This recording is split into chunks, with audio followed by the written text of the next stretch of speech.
ખેડાના Nadiad Anand highway પર અકસ્માત થયો છે। બે ટ્રક વચ્ચેના અકસ્માતમાં એક વ્યક્તિનું મોત નીપજ્યું, એક ઇજાગ્રસ્ત થયો છે। સામે આવી રહેલી ટ્રકે કાબુ ગુમાવતા અકસ્માત થયો। અકસ્માત થતા ટ્રક ડ્રાઈવર ટ્રકની કેબિનમાં ફસાયો હતો। ફાયર વિભાગે ઘટનાસ્થળે પહોંચી રેસ્ક્યુ કર્યું। અડધો કલાકની જહેમત બાદ મૃતદેહ બહાર કઢાયો।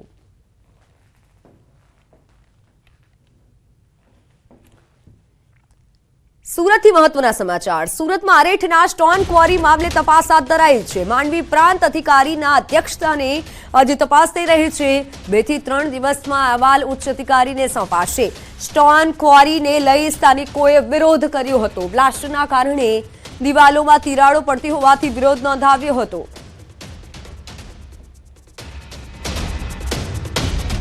અરેઠના સ્ટોન ક્વોરી મામલે તપાસ હાથ ધરાઈ છે। માંડવી પ્રાંત અધિકારીના અધ્યક્ષસ્થાને હાલ તપાસ હાથ ધરાઈ છે। 2 થી 3 દિવસમાં અહેવાલ ઉચ્ચ અધિકારીને પણ સોંપવામાં આવી શકે છે। ત્યારે દિવાલોમાં તિરાડ પડતી હોવાથી આ વિરોધ નોંધાયો છે।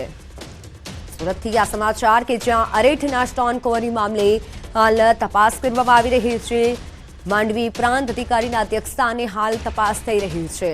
2 થી 3 દિવસમાં અહેવાલ ઉચ્ચ અધિકારીને પણ સોંપવામાં આવી શકે છે। ત્યારે અરેઠના સ્ટોન ક્વોરી મામલે હાલ તપાસ ચાલી રહી છે। ઓનલાઈન પર સંવાદદાતા કેતન જોડાઈ ચૂક્યા છે। કેતન, હાલ તો તપાસ ચાલી રહી છે, પરંતુ ક્યારે ઉચ્ચ અધિકારી પ્રાંત અધિકારીના અધ્યક્ષસ્થાને જે તપાસ થઈ રહી છે તે સોંપવામાં ઉચ્ચ અધિકારીને આવી શકે છે? ચોક્કસ વાત કરું તો બહુ ચર્ચિત માંડવી તાલુકાના અરેઠ ગામના સ્ટોન ક્વોરીના મામલે જે રાજ્યના કુંવરજીભાઈ હળપતિ મંત્રીની અધ્યક્ષતામાં ગત 10/2/2024 રોજ પ્રાંત સાથે એક મિટિંગ કરવામાં આવી હતી। ગામજનોનો ઉગ્ર વિરોધ પ્રદર્શન થઈ રહ્યો હતો, જે અંતર્ગત મંત્રી સાહેબે પણ એક રજૂઆત કરી હતી સ્ટોન ક્વોરી સંચાલકોને અને ગ્રામજનોને આંદોલન બંધ કરવાની ફરજ પાડી હતી। અને સ્ટોન ક્વોરી આવનાર 29 તારીખ એટલે કે આજ દિન સુધી સ્ટોન ક્વોરી અને બ્લાસ્ટિંગ મુદ્દે બંધ કરવાનું કહ્યું હતું। પરંતુ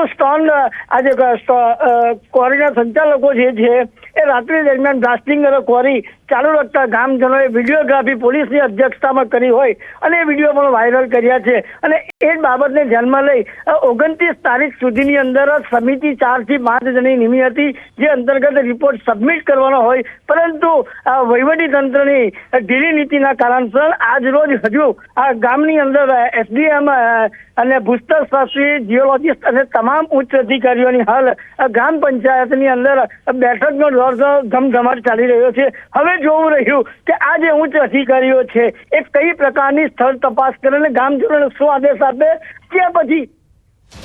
બિલકુલ કેતન, આભાર સમગ્ર માહિતી બદલ। તો 2 થી 3 દિવસમાં ઉચ્ચ અધિકારીને આ તપાસ સોંપવામાં આવી શકે છે।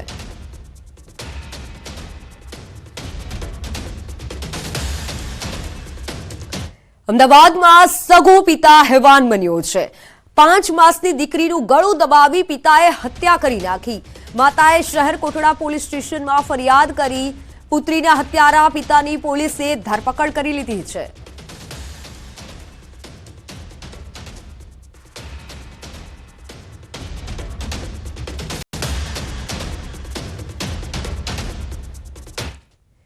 પાટણના સાંતલપુરમાં અગરિયાઓ પોતાની માંગ પર અડગ છે। 8 દિવસથી ઉપવાસ પર બેઠેલા અગરિયાઓની ધીરજ હવે ખૂટી છે। આડેસર વન વિભાગની કચેરી બહાર રણમાં મીઠું પકવતા પ્રવેશની માંગ સાથે અગરિયાઓ ઉપવાસ પર બેઠા છે। અગરિયાઓ દ્વારા સાંતલપુરથી ગાંધીનગર સુધી પગપાળા યાત્રાની તૈયારીઓ ચાલી રહી છે। મંજૂરી મળશે તો અગરિયાઓ ન્યાય માટે પગપાળા યાત્રા ટ્રેક્ટરમાં મીઠું ભરી કરશે। અગરિયાઓએ જણાવ્યું હતું કે સાચા અગરિયા બહાર છે, જ્યારે ખોટા અગરિયા રણમાં પ્રવેશ આપ્યાના વિડીયો વાયરલ કરી અમને બદનામ કરે છે। તો અમે કૂચ યાત્રા કાઢી અને સરકાર કને ન્યાય માંગીએ કે અમને 10 એકર જમીન ફાળવી આપે અને અમારા કુટુંબોને રોજગાર મળી રહે। પાટણ જિલ્લામાંથી મહેસાણા અને ગાંધીનગર 3 જિલ્લામાં પ્રમોશન માંગવાના છીએ। પ્રમોશન મળશે એટલે અમે બીજા દિવસેથી અમે કૂચ યાત્રા કરવાના શરૂ કરી દઈશું। ખોટા વિડીયો વાયરલ કરી અને અમાને બદનામ કરે છે, અમારા સાચા વિજયને બદનામ કરે છે। અમે તો આટલી ત્યાં ધરણા ઉપર જ છીએ, અમારી લડત ચાલુ જ છે। તો સમાચારોમાં હાલ સમય થયો છે વિરામનો।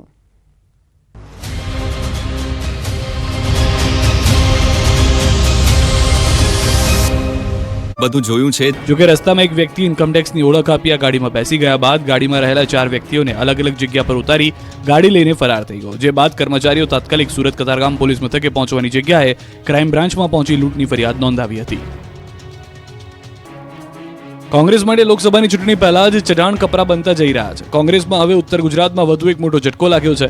બનાસકાંઠા જિલ્લાના ધાનેરાના પૂર્વ ધારાસભ્ય જોઈતા પટેલે કોંગ્રેસમાંથી રાજીનામું ધરી દેતા ખળભળાટ મચી ગયો.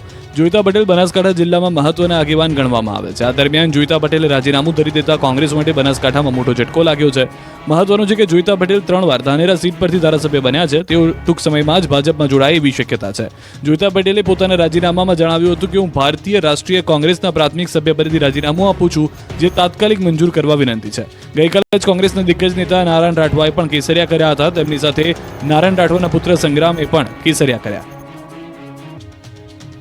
લોકસભા ચૂંટણીને લઈને હવે સ્થાનિક ઉમેદવારોને ટિકિટ આપવાની માંગ ઉઠી છે. પાટણ લોકસભા બેઠક પર ભાજપ પક્ષ દ્વારા ઠાકોર સમાજના સ્થાનિક ઉમેદવારને ટિકિટ મળે તેને લઈને ઠાકોર સમાજના આગેવાનો દ્વારા બેઠકોનો દોડ શરૂ કરાયો. આટલું જ નહીં, સ્થાનિક ઉમેદવારોને ટિકિટ મળે તેવી માંગને લઈ શક્તિ પ્રદર્શનની રણનીતિઓ પણ ઘડાઈ રહી છે.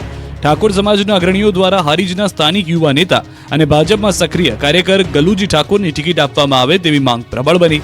સ્થાનિકો જણાવી રહ્યા છે કે ગલુજી ઠાકોર સ્થાનિક છે, તેમજ હારીજ તાલુકા સહિત ગ્રામ્ય વિસ્તારમાં ઠાકોર સમાજ સહિત અન્ય સમાજમાં પણ સારું વર્ચસ્વ ધરાવે છે. તેમજ પાટણ લોકસભા વિસ્તારમાં ઠાકોર સમાજનું પ્રભુત્વ છે. આ બેઠક પર વર્ષોથી ઠાકોર સમાજના પ્રભુત્વથી જીત મેળવે છે. આ ઉપરાંત આશરે 5 લાખથી વધુ મતદારો ઠાકોર સમાજના છે, જેથી ભાજપ દ્વારા સ્થાનિક તરીકે હારીજ ગલુજી ઠાકોરને ટિકિટ આપવામાં આવે તેવી માંગ છે. નાણામંત્રી કનુભાઈ દેસાઈની વિધાનસભા ગૃહમાં જાહેરાત, વધુ 2 નગરપાલિકાઓ બનશે મહાનગરપાલિકાઓ. પોરબંદર છાયા નગરપાલિકા બનશે મહાનગરપાલિકા. નડિયાદને મહાનગરપાલિકા જાહેર કરાય. પંકજભાઈ દેસાઈની વિધાનસભામાં રજૂઆતને ધ્યાનમાં લઈને મહાનગરપાલિકાની જાહેરાત કરાય. પંકજભાઈ દેસાઈ વિધાનસભા ગૃહમાં સરકારનો આભાર માન્યો. નડિયાદ નગર મહાનગરપાલિકાની જાહેરાત કરાતા લોકોમાં ખુશીનો માહોલ. નડિયાદ શહેર ભાજપ પ્રમુખ તેજસ પટેલે કહ્યું કે નડિયાદની વર્ષો જૂની માંગણી સરકાર દ્વારા પૂરી કરવામાં આવી.